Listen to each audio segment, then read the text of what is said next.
come to me. Focus Features invites you to succumb to the darkness. Nosferatu. From director Robert Eggers comes a masterpiece of horror. He is coming. This creature is a force more powerful than evil. It is death itself. Nosferatu. Rated R. Under 17nm without parent. Only in theaters Christmas Day. Special engagements in Dolby and IMAX. Bom dia, óbvias! Aqui é a Marcela Ceribelli e vim contar pra vocês que eu tô participando do amigo secreto de podcasters do TikTok. Eu tirei o Eduardo, do The News, que me acompanha em tantas manhãs por aqui. O meu presente vai ser o livro Olhos d'Água, da gigante Conceição Evaristo. Com a sua prosa poética e visceral, ela dá voz a histórias de sofrimento e resistência. O TikTok esse ano fez milhões de pessoas voltarem a ler. Um simples TikTok pode gerar um grande impacto. Descubra livros incríveis e muito mais no TikTok. Miami, 1991. Um jovem, um estudante colegial, com desejos sanguinários, pronto pra matar. E o nome dele? Dexter. Ele está de volta, também no tempo. A história onde tudo começou. Dexter, Pecado Original. A nova série do Paramount Plus, com Sarah Michelle Gellar, Patrick Dempsey e Molly Brown. Além do próprio Michael C. Hall como narrador. Você vai morrer se perder. Clique no banner e saiba mais.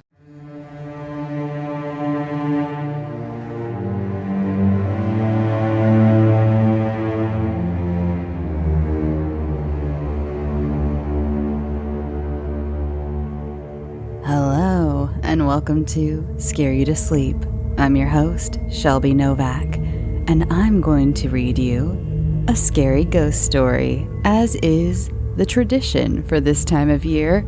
For this year's wintry tale, I have for you the much-beloved classic, The Signalman, by Charles Dickens. It was first published as part of the Mugby Junction collection in the 1866 Christmas edition of All the Year Round.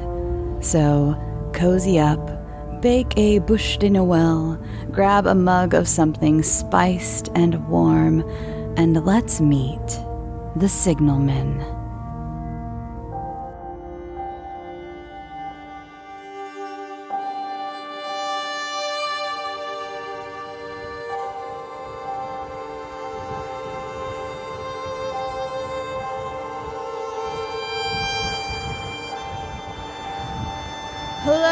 Hello there! When he heard a voice thus calling to him, he was standing at the door of his box, with a flag in his hand, furled round its short pole. One would have thought, considering the nature of the ground, that he could not have doubted from what quarter the voice came, but instead of looking up to where I stood, on top of the steep cutting nearly over his head, he turned himself about and looked down the line. There was something remarkable in his manner of doing so, though I could not have said for my life what.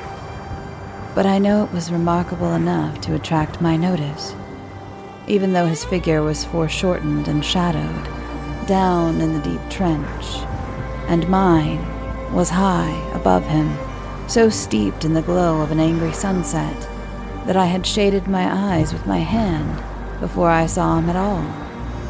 Hello, below! From looking down the line, he turned himself about again, and, raising his eyes, saw my figure high above him. Is there any path by which I can come down and speak to you? He looked up at me without replying, and I looked down at him without pressing him too soon with a repetition of my idle question. Just then, there came a vague vibration in the earth and air, quickly changing into a violent pulsation and an oncoming rush that caused me to start back, as though it had force to draw me down. When such vapor as rose to my height from this rapid train had passed me and was skimming away over the landscape, I looked down again and saw him refurling the flag he had shown while the train went by. I repeated my inquiry, after a pause during which he seemed to regard me with some fixed attention. He motioned his rolled-up flag towards a point on my level, some 200 or 300 yards distant. I called down to him, "All right," and made for that point. There, by dint of looking closely about me, I found a rough zigzag descending path, notched out, which I followed. The cutting was extremely deep and unusually precipitate. It was made through a clammy stone that became oozier and wetter as I went down. For these reasons, I found the long way enough to give me time to recall a singular air of reluctance or compulsion with which he had pointed out the path. When I came down low enough upon the zigzag descent to see him again, I saw that he was standing between the rails on the way by which the train had lately passed, in an attitude as if he were waiting for me to appear. He had left his hand at his chin, and that left elbow rested on his right hand, crossed over his breast. His attitude was one of such expectation and watchfulness that I stopped for a moment, wondering at it. I resumed my downward way, and, stepping out upon the level of the railroad and drawing nearer to him, saw that he was a dark, sallow man, with a dark beard and rather heavy eyebrows. His post was in as solitary and dismal a place as I ever saw. On either side, a dripping wet wall of jagged stone, excluding all view but a strip of sky. The perspective one way, only a crooked prolongation of this great dungeon. The shorter perspective in the other direction, terminating in a gloomy red light, and the gloomier entrance to a black tunnel, in whose massive architecture there was a barbarous, depressing, and forbidding air. So little sunlight ever found its way to this spot that it had an earthy, deadly smell, and so much cold wind rushed through it that it struck chill to me, as if I had left the natural world. Before he stirred, I was near enough to him to have touched him, not even then removing his eyes from mine. He stepped back one step and lifted his hand. This was a lonesome post to occupy, I said, and it had riveted my attention when I looked down from up yonder. A visitor was a rarity, I should suppose, not an unwelcome rarity, I hoped. In me, he merely saw a man who had been shut up within narrow limits all his life, and who, being at last set free, had a newly awakened interest in these great works. To such purpose I spoke to him, but I am far from sure of the terms I used, for, besides that I am not happy in opening any conversation, there was something in the man that daunted me. He directed a most curious look towards the red light near the tunnel's mouth, and looked all about it, as if something were missing from it, and then looked at me. The light was part of his charge, was it not? He answered in a low voice, "Don't you know it is?" The monstrous thought came into my mind as I perused the fixed eyes and saturnine face, that this was a spirit, not a man. I have speculated since whether there may have been infection in his mind. In my turn, I stepped back. But in making the action, I detected in his eyes some latent fear of me. This put the monstrous thought to flight. "You look at me," I said, forcing a smile, "as if you had a dread of me." "I was doubtful," he returned, "whether I had seen you before." "Where?" He pointed to the red light he had looked at. "There?" I said. Intently watching of me, he replied, but without sound, Yes.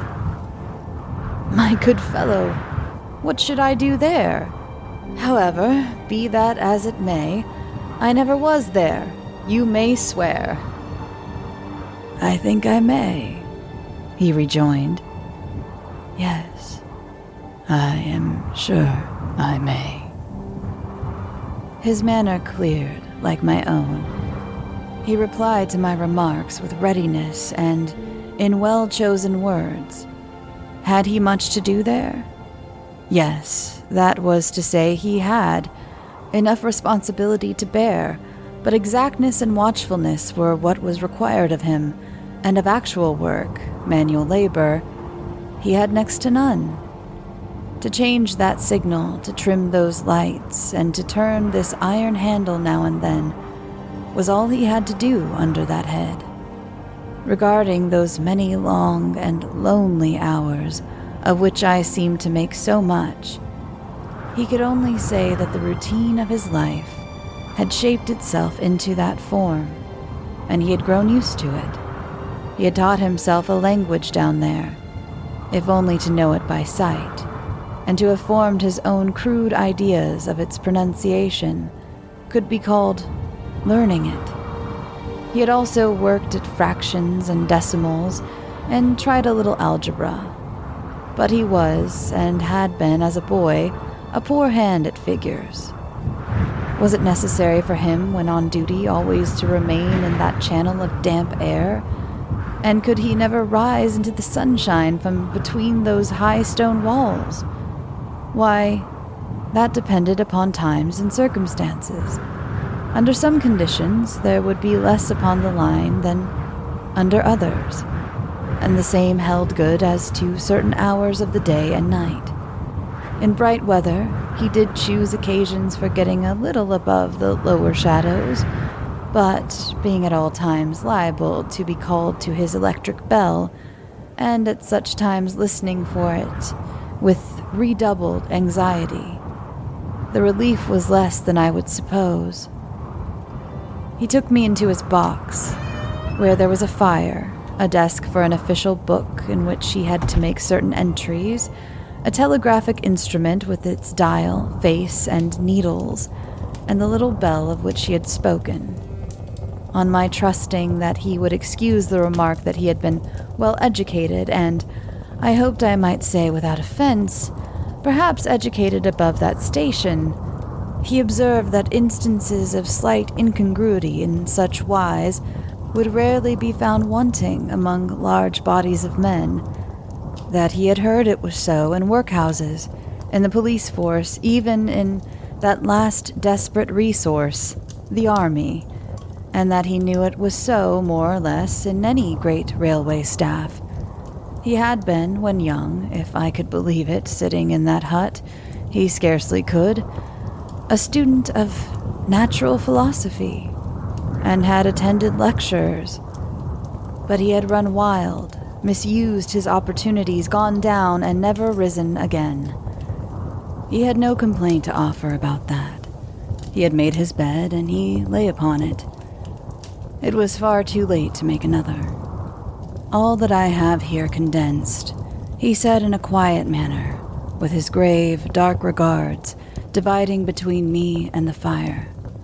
He threw in the word "sir" from time to time, and especially when he referred to his youth, as though to request me to understand that he claimed to be nothing but what I found him. He was several times interrupted by the little bell, and had to read off messages and send replies. Once he had to stand without the door and display a flag as a train passed, and make some verbal communication to the driver.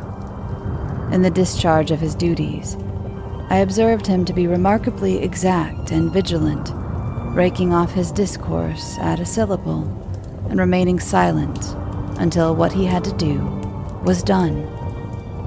In a word, I should have set this man down as one of the safest men to be employed in that capacity, but for the circumstance that while he was speaking to me, he twice broke off with a fallen color, turned his face towards the little bell when it did not ring, opened the door of the hut, which was kept shut to exclude the unhealthy damp, and looked out towards the red light near the mouth of the tunnel. On both of those occasions, he came back to the fire with the inexplicable air upon him which I had remarked, without being able to define when we were so far asunder. Said I, when I rose to leave him, "You almost make me think that I have met with a contented man." I am afraid I must acknowledge that I said it to lead him on. "I believe I used to be so," he rejoined, in the low voice in which he had first spoken. "But I am troubled, sir. I am troubled." He would have recalled the words if he could. He said them, however, and I took them up quickly. "With what? What is your trouble?" "It is very difficult to impart, sir. It is very, very difficult to speak of. If ever you make me another visit, I will try to tell you." "But I expressly intend to make you another visit. Say, when shall it be?" "I go off early in the morning, and I shall be on again at 10 tomorrow night, sir." "I will come at 11. He thanked me and went out the door with me. "I'll show you my white light, sir," he said in his peculiar low voice, "till you have found the way up. When you have found it, don't call out. When you are at the top, don't call out." His manner seemed to make the place strike colder to me, but I said no more than, "Very well." "And when you come down tomorrow night, don't call out. Let me ask you a parting question. What made you cry, 'Hello, below there,' tonight?" "Heaven knows," said I. "I cried something to that effect." "Not to that effect, sir. Those were the very words. I know them well." "Admit those were the very words. I said them, no doubt, because I saw you below." "For no other reason." "What other reason could I possibly have?" "You had no feeling that they were conveyed to you in any supernatural way?" "No." He wished me good night and held up his light. I walked by the side of the down line of rails, with a very disagreeable sensation of a train coming behind me, until I found the path. It was easier to mount than to descend, and I got back to my inn without any adventure. Punctual to my appointment, I placed my foot on the first notch of the zigzag the next night, as the distant rocks were striking 11. He was waiting for me at the bottom, with his white light on. "I have not called out," I said, when we came close together. "May I speak now?" "By all means, sir." "Good night, then, and here's my hand." "Good night, sir, and here's mine." With that, we walked side by side to his box, entered it, closed the door, and sat down by the fire. "I have made up my mind, sir," he began, bending forward as soon as we were seated, and speaking in a tone but a little above a whisper, "that you shall not have to ask me twice what troubles me. I took you for someone else yesterday evening. That troubles me." "That mistake?" "No, that someone else." "Who is it?" "I don't know." "Like me?" I don't know. I never saw the face. The left arm is across the face, and the right arm is waved, violently waved, this way. I followed his action with my eyes, and it was the action of an arm gesticulating with the utmost passion and vehemence. "For God's sake, clear the way!"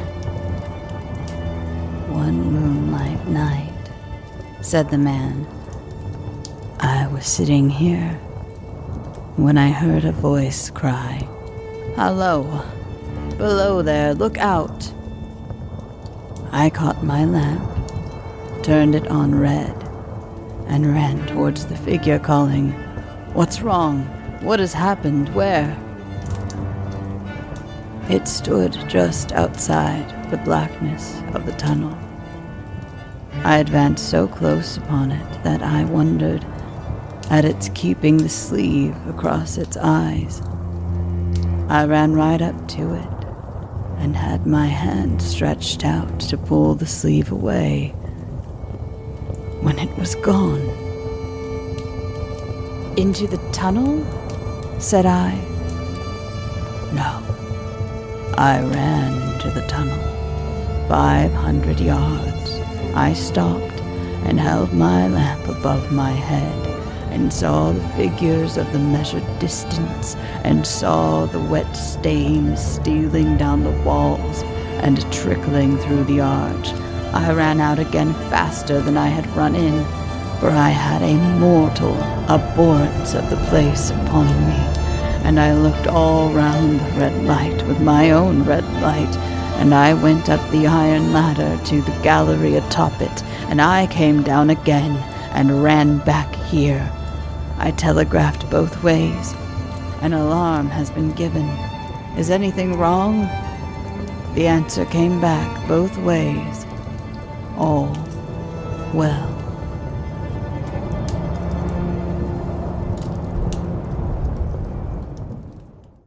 Come to me. Focus Features invites you to succumb to the darkness. Nosferatu. From director Robert Eggers comes a masterpiece of horror. He is coming. This creature is a force more powerful than evil. It is death itself. Nosferatu. Rated R. Under 17 without parent. Only in theaters Christmas Day. Special engagements in Dolby and IMAX. Quanto mais você ouve podcasts, mais aprende sobre o mundo. É a prova de que a experiência é o que nos faz mais fortes. E esse é também o princípio da Ford, para criar as picapes com DNA raça forte, que valorizam cada quilômetro rodado e que constroem um verdadeiro legado. Essa é a nossa força. Paz no trânsito começa por você. Será que a gente adivinha? Você quer acelerar sua carreira ou ingressar naquela profissão dos seus sonhos, mas com a correria do dia a dia não te sobra muito tempo para se dedicar aos estudos. Acertamos? Então os cursos livres do Senac são para você. Quer aprender de forma rápida o que você tanto sonha? Acesse sp.senac.br/cursos livres e ainda descubra descontos incríveis. Quer saber? Senac. Resisting the slow touch of a frozen finger tracing out my spine, I showed him how that this figure must be a deception of his sense of sight, and how that figures originating in disease of the delicate nerves that minister to the functions of the eye were known to have often troubled patients, some of whom have become conscious of the nature of their affliction and have even proved it by experiments upon themselves. "As to an imaginary cry," said I, "do but listen for a moment to the wind in this unnatural valley while we speak so low, and to the wild harp it makes of the telegraph wires." "That was all very well," he returned, after we had sat listening for a while. "And he ought to know something of the wind and the wires, he who so often passed long winter nights here, alone and watching." But he would beg to remark that he had not finished. I asked his pardon, and he slowly added these words, touching my arm. "Within 6 hours of the appearance, the memorable accident on this line happened, and within 10 hours, dead and wounded, were brought along through the tunnel, over the spot where the figure had stood. A disagreeable shudder crept over me, but I did my best against it. It was not to be denied, I rejoined, that this was a remarkable coincidence, calculated deeply to impress his mind. But it was unquestionable that remarkable coincidences did continually occur, and that they must be taken into account in dealing with such a subject. Though, to be sure, I must admit, I added, for I thought I saw that he was going to bring the objection to bear upon me, men of common sense did not allow much for coincidences in making the ordinary calculations of life. He again begged to remark that he had not finished. I again begged his pardon for being betrayed into interruptions. "This," he said, again laying his hand upon my arm and glancing over his shoulder with hollow eyes, "was just a year ago. 6 or 7 months passed, and I had recovered from the surprise and shock, when one morning, as the day was breaking, I, standing at the door, looked towards the red light and saw the specter again." He stopped with a fixed look at me.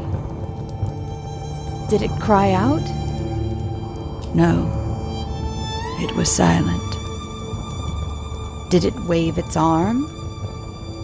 "No, it leaned against the shaft of light with both hands before the face, like this."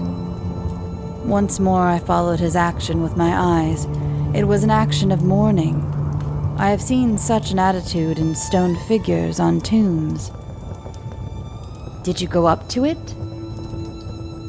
"I came in and sat down, partly to collect my thoughts, partly because it had turned me faint. But when I went to the door again, daylight was above me, and the ghost was gone." "But nothing followed? Nothing came of this?" He touched me on the arm with his forefinger twice or thrice, giving a ghastly nod each time. "That very day, as a train came out of the tunnel, I noticed at a carriage window on my side what looked like a confusion of hands and heads, and something waved. I saw it just in time to signal the driver stop. He shut it off and put his brake on, but the train drifted past here 150 yards or more. I ran after it, and as I went along, heard terrible screams and cries. A beautiful young lady had died instantaneously in one of the compartments, and was brought in here and laid down on this floor between us." Involuntarily, I pushed my chair back as I looked from the boards at which he had pointed to himself.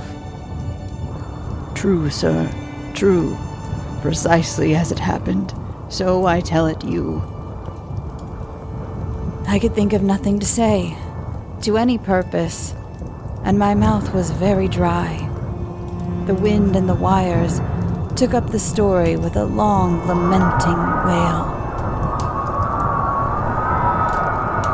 He resumed, "Now, sir, mark this, and judge how my mind is troubled.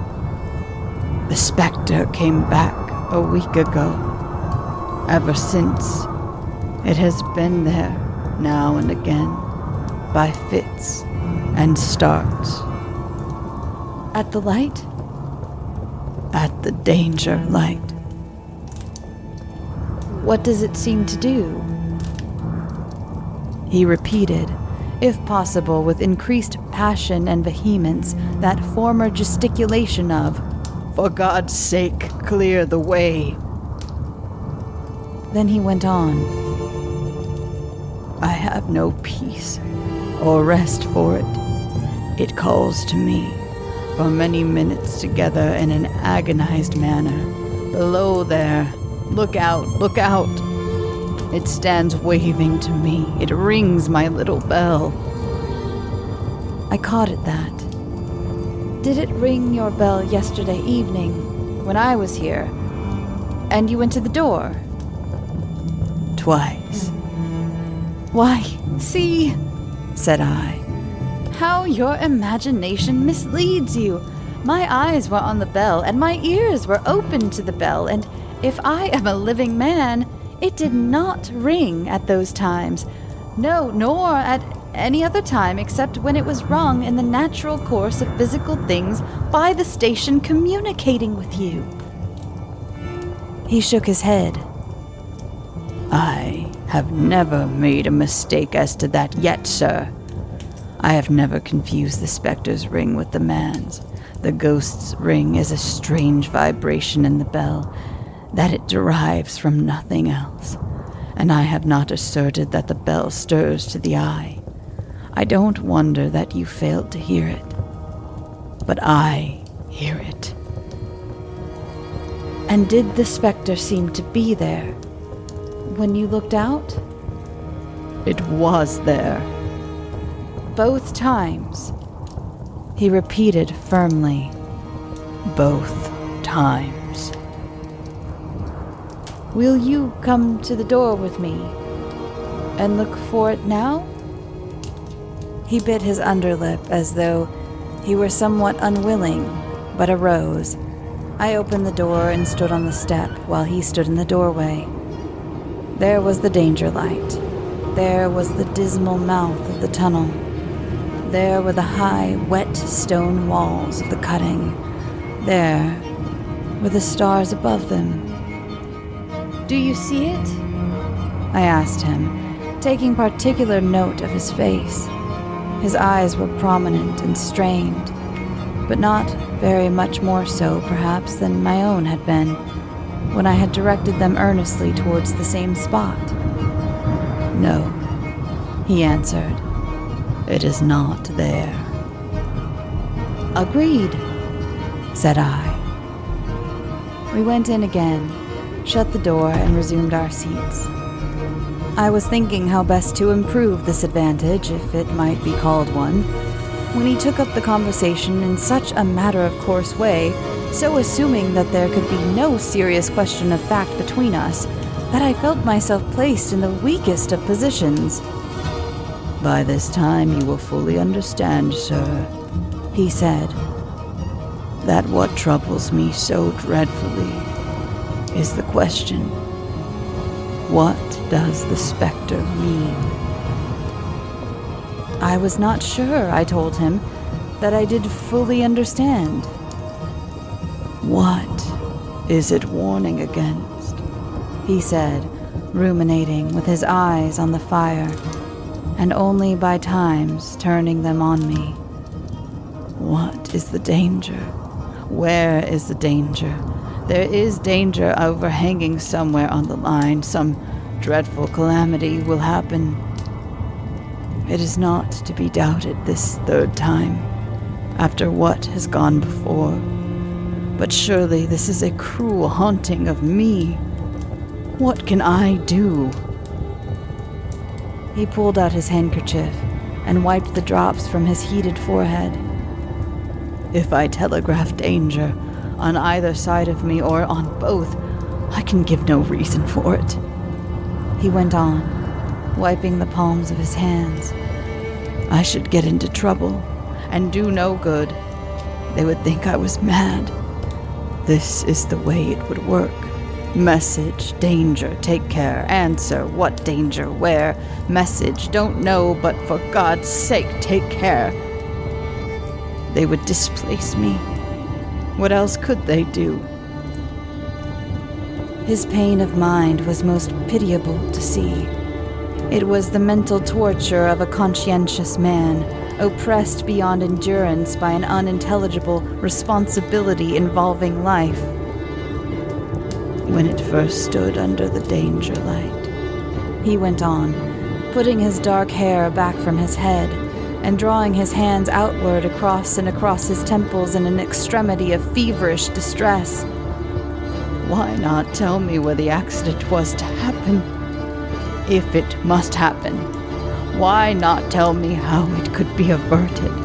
If it could have been averted, when on its second coming it hit its face, why not tell me instead she is going to die? Let them keep her at home.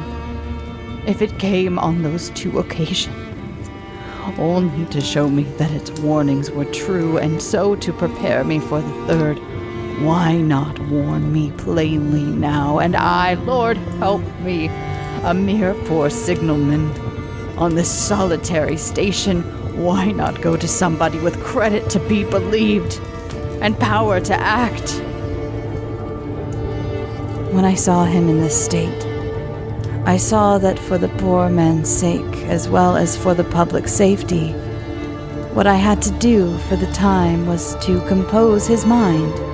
Therefore, setting aside all question of reality or unreality between us, I represented to him that whoever thoroughly discharged his duty must do well, and that at least it was his comfort that he understood his duty, though he did not understand these confounding appearances. In this effort, I succeeded far better than in the attempt to reason him out of his conviction. He became calm, the occupations incidental to his post, as the night advanced, began to make larger demands on his attention, and I left him at 2 a.m. I had offered to stay through the night, but he would not hear of it. That I more than once looked back at the red light as I ascended the pathway, that I did not like the red light, and that I should have slept but poorly if my bed had been under it, I see no reason to conceal. Nor did I like the 2 sequences of the accident and the dead girl. I see no reason to conceal that either. But what ran most in my thoughts was the consideration how I ought to act, having become the recipient of this disclosure. I had proved the man to be intelligent, vigilant, painstaking, and exact. But how long might he remain so, in his state of mind? Though in a subordinate position, still he held a most important trust, and would I, for instance, like to stake my own life on the chances of his continuing to execute it with precision? Unable to overcome a feeling that there would be something treacherous in my communicating what he had told me to his superiors in the company, without first being plain with myself and proposing a middle course to him, I ultimately resolved to offer to accompany him, otherwise keeping his secret for the present, to the wisest medical practitioner we could hear of in those parts, and to take his opinion. A change in his time of duty would come round next night, he had apprised me, and he would be off an hour or 2 after sunrise, and on again soon after sunset. I had appointed to return accordingly. Next evening was a lovely evening, and I walked out to enjoy it. The sun was not quite down when I traversed the field path near the top of the deep cutting. I would extend my walk for an hour. I said to myself, half an hour on and half an hour back, and it would then be time to go to my signalman's box. Before pursuing my stroll, I stepped to the brink and mechanically looked down from the point from which I had first seen him. I cannot describe the thrill that seized upon me when, close at the mouth of the tunnel, I saw the appearance of a man with his left sleeve across his eyes, passionately waving his right arm. The nameless horror that oppressed me passed in a moment, for in a moment I saw that this appearance of a man was a man indeed, and that there was a little group of other men standing at a short distance to whom he seemed to be rehearsing the gesture he made. The danger light was not yet lighted. Against its shaft, a little low hut, entirely new to me, had been made out of some wooden supports and tarpaulin. It looked no bigger than a bed. With an irresistible sense that something was wrong, with a flashing, self-reproachful fear that fatal mischief had come of my leaving the man there, and causing no one to be sent to overlook or correct what he did. I descended the notched path with all the speed I could make. "What is the matter?" I asked the men. "Signalman killed this morning, sir." "Not the man belonging to that box?" "Yes, sir." "Not the man I know?" "You will recognize him, sir, if you knew him," said the man who spoke for the others, solemnly uncovering his own head and raising an end of the tarpaulin. "For his face is quite composed." "Oh, how did this happen? How did this happen?"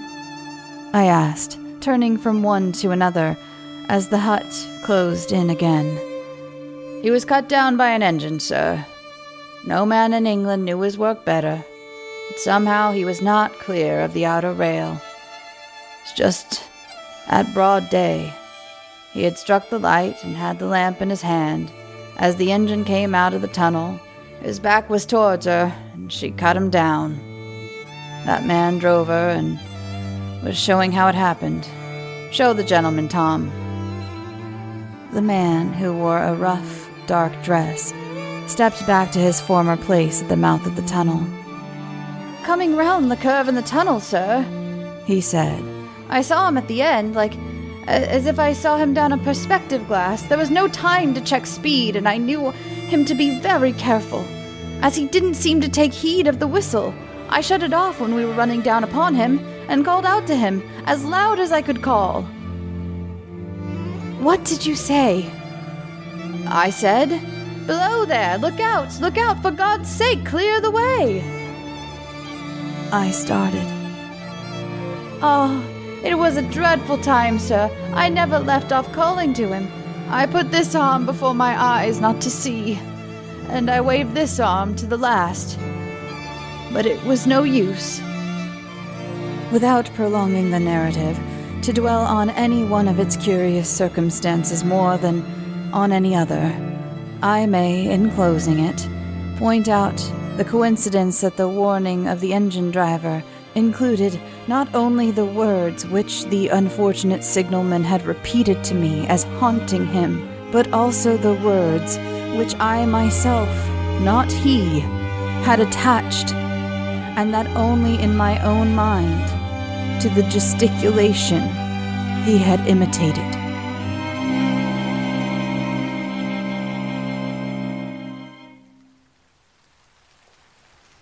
Thanks for listening, and thank you to my author this week, wherever he may be. And I have a feeling it's not in the good place. Read up on Charles Dickens. He was very talented, but not a nice man. Anyway, just read about what he did to his wife, okay? Just do that for me. Some little old-timey gossip. I mentioned it before, I know, on the show. I'm a number one Charles Dickens hater. Not necessarily his work, just of the man.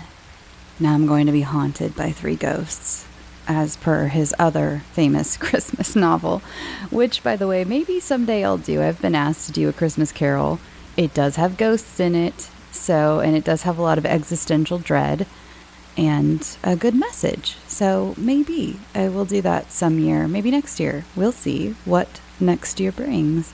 I'm totally open to it. It's just kind of long, and I didn't know if anyone would be interested, but then a lot of people have said they would be interested, so we'll see. So go follow the show on Instagram, Twitter, Blue Sky, Threads, and Facebook at scareyoutosleep. And you can follow me personally on all of the same platforms at Shelby B. Novak. If you have a story you would like considered to be on the show, please send it to scareyoutosleep@gmail.com. And if you would like ad-free episodes and bonus episodes, head on over to patreon.com/scareyoutosleep. I just put out a new Ramble You to Sleep, where I talked about all the events I've been going to recently, and yeah, some other stuff. I ramble. That's what it's for. And let's see what else. Any other... Oh, go listen to the Bloody Disgusting podcast, please. I've been having a blast with Xena. We had our first episode where it was just the two of us, and we're going to have Trevor Henderson back on the show. A lot of people love Trevor Henderson. And next week's episode? Yes, next Wednesday's episode, we did a deep dive together on the movie Blink Twice. So if you enjoyed that movie, or if you didn't, or if you didn't see it and don't plan to, and you're just like, I just want someone else to kind of talk about it, because I'm not going to see it, then also listen. Go listen. We had such a fun time together. I'm having such a good time with the Bloody Disgusting podcast. Please go subscribe.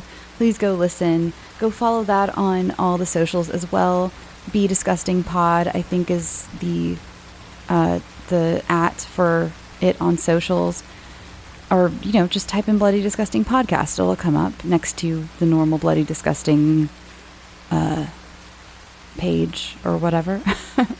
So yeah, go check that out. I have some ideas for the show coming up that I'm excited to share with Xena, and we're going to be having a meeting soon about kind of the new year since I'm on the show now. And thank you for those of you who have started listening because of me being on the show. It's just so much fun.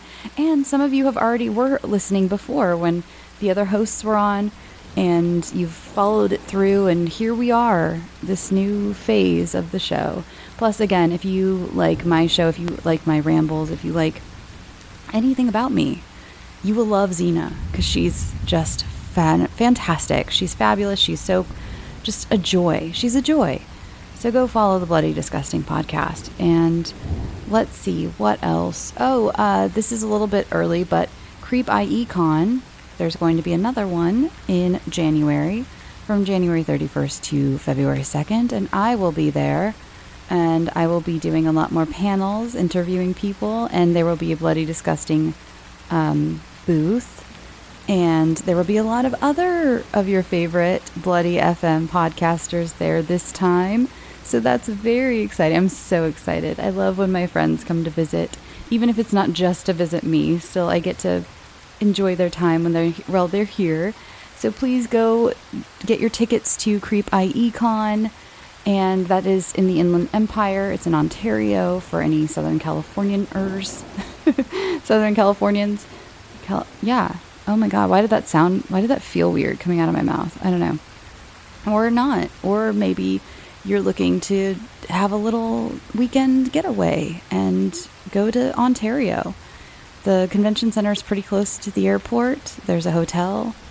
Hang out. Come see a lot of people. I would tell you exactly who's going to be there, but just in case, I don't want to until the network announces it and they announce themselves. Just in case, But a lot of people are going to be there, and it's going to be really fun, and it's going to be really cool, and I hope to meet some of you there. What else? Oh, next week there will be an episode, so don't worry about that. It's a very fun story. I'm really excited about it, in fact. And so it's going to be it's a modern day, normal episode, fictional story episode, starting out the year. Well, wait, will that be starting out the year? What even is the date of anything? No, it's going to be the 26th, 27th, so not quite the new year. So, there's still a chance to figure out what the New Year story is going to be. I think I'm going to make it a story that I've written, or I've been writing, that I've been sitting on for a while. It's an idea I've had for a while, and I think you're going to like it. Maybe I think that's a good way to start out the new year, right? With something I've written for my show. What a novel concept. But please also send in your stories for the new year. Make it a New Year's resolution if you've been wanting to write horror fiction. If so, then you know where to send your first works to. Again, no guarantees you'll be on the show, just for various reasons, but couldn't hurt to send it in. And also, if you ever send something in and it doesn't work for my show, there's a bunch of other shows you could also be, like my friend John over at Creepy. We just he uses multiple voice actors, so sometimes it just works better. He has the ability to produce certain stories better than I do. There's No Sleep, there's all kinds of shows. So please don't ever be discouraged as a writer. I mean, the reason I started this show is because I refused to be discouraged as a writer sending in my work. And I said, I'm just going to start my own. And here we are. And here you are. And here we all are. Okay, I think I'm going to go. I hope you're having a fantastic weekend. If you're commuting, please be safe. Please be safe if you're commuting. And if this is going to be a tougher holiday, then you have all of my love. And maybe, hopefully, this will be a little bit of an escape, a little bit of a comfort, and a little bit of a friend in your ear while you get through this little bit of tough time. It's just a few days and we'll get through it, and it'll be okay. I promise. And even for those of you who aren't necessarily having a tough time, the holidays can be stressful for multiple reasons. So, again, I hope you're having a great commute. If you're listening to this on your commute, or if you're baking or just hanging out, then thank you for being here. And again, it's not the last episode of the year. Next week's is. I'll get sappy next week. Okay, go have a fantastic holiday. And if you have to work during the holiday, which I've done most years of my life, my condolences are with you for having to deal with the holiday crowd that you're having to deal with. And I hope you have just the best time once you're off work and your shift is not too awful. In fact, I hope it's good. I hope what is this not too awful bullshit? I hope you have a fantastic shift at work, in whatever way that may be. I talked about this on my ramble. I have a philosophy of you're either going to have a good time or a good story. So I don't know if you're going to have a good time at work, but either I want you to have a good time, or for something so ridiculous to happen, for a customer to be so wild that you have a great story for years to come, for holidays to come. So I wish that for you. I think that's the least I can do. So go drink water. It's winter and you forget, don't you? Because you're not all hot and sweaty. But even when you're not hot and sweaty, you still need to be drinking water. Go get some sleep. Sweet dreams.